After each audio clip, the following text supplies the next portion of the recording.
Hi, I'm going to go over 5-4, the remainder theorem and factor theorems.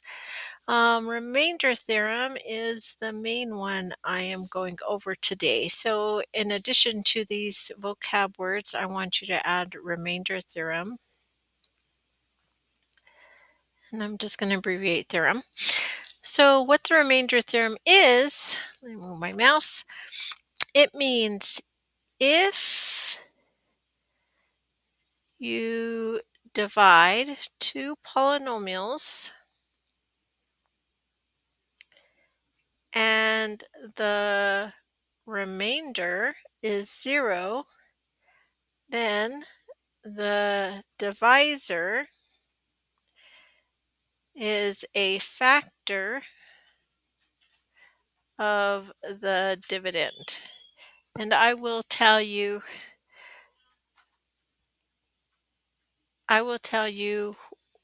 what each part is. So we have divisor, then we have dividend here,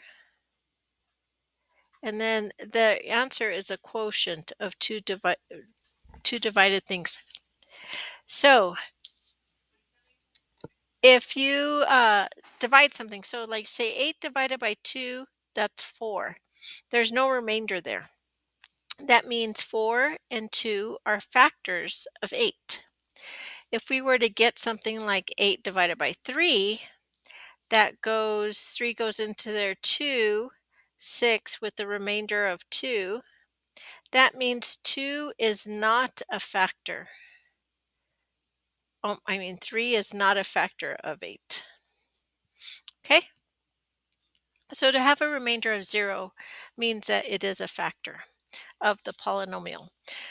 That's what this is saying in algebraic terms, and let me move this camera down a little bit. So this remainder theorem key concept is saying it in words, and they use an example. So we have this polynomial, and they want to know when x equals 5 if there's a remainder. Now, what this is saying is when we have a value, your binomial that you're dividing by, your divisor over here, is the opposite. So if we have x minus 5, that means we're trying to find if x equals 5, we're trying to find if x minus 5 is a factor. Sheesh. 5 and factor are hard to say together. So synthetic division, because it's just x and a number, we could use synthetic. And so we take the opposite of minus 5, which is positive 5, do the synthetic, and there's a remainder of 12.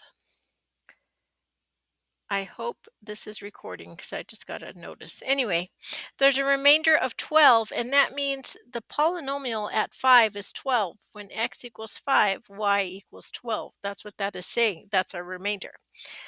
Direct substitution means I don't have to do the synthetic division. I could just substitute 5 in for x, and you could do this all at once in your calculator, and you get 12.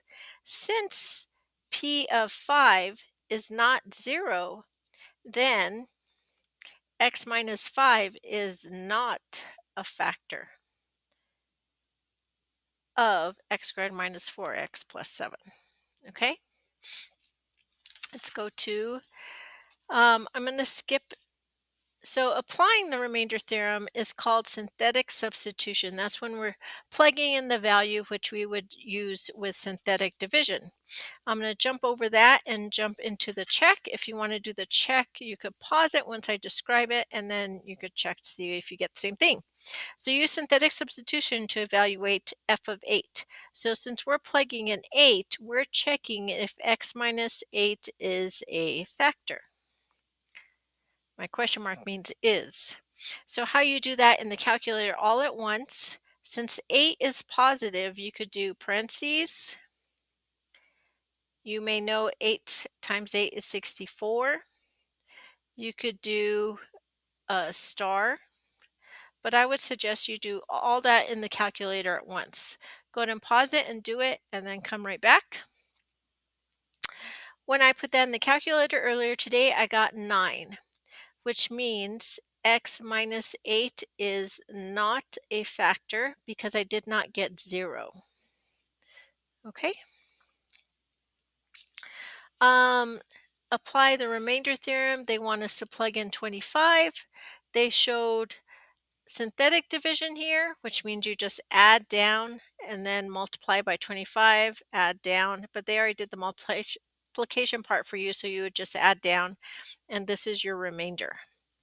Or, oh, they don't have you plug it in. You could just plug in 25 and see what you get.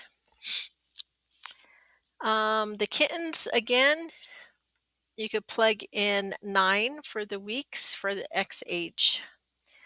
So, factor theorem, I think they're the same. I've never really heard it expressed as a depressed polynomial or the factor theorem. This is the dividend. Remember, here's our dividend. Here's, oops, I keep putting a T, divisor. And together we get the quotient, and a remainder. Okay? So if the remainder is 0, that means this is a factor of this. This right here, they are saying is the depressed polynomial, which is 1 degree less than the dividend.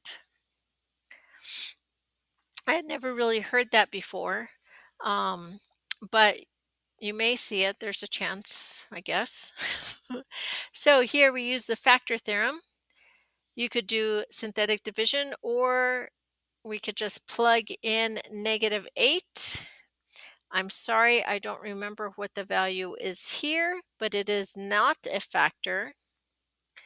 F of -8 is not equal to 0. So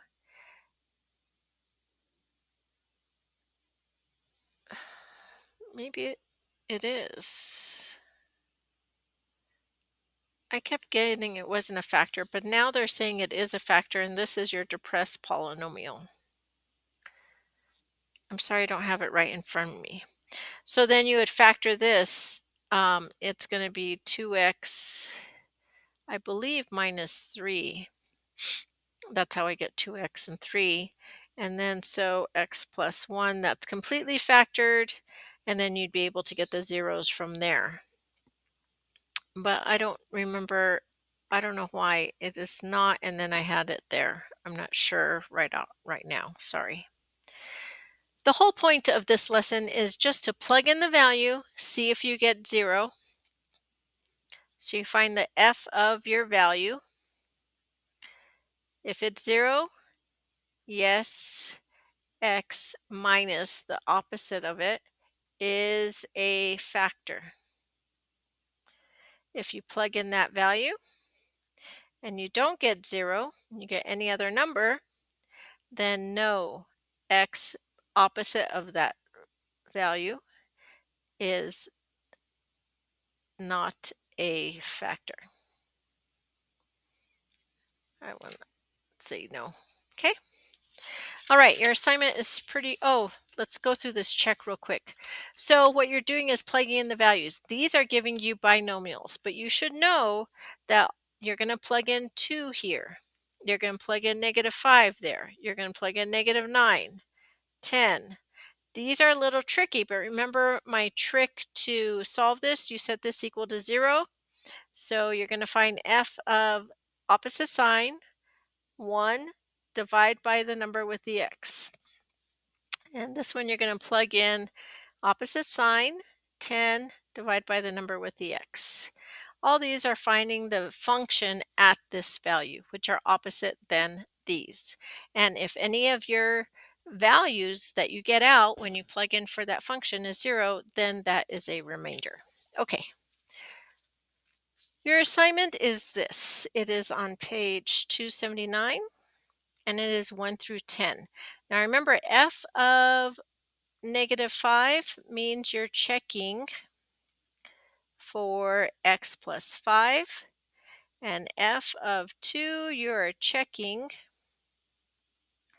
for x minus 2 to see if those are factors. Let me know if you have questions.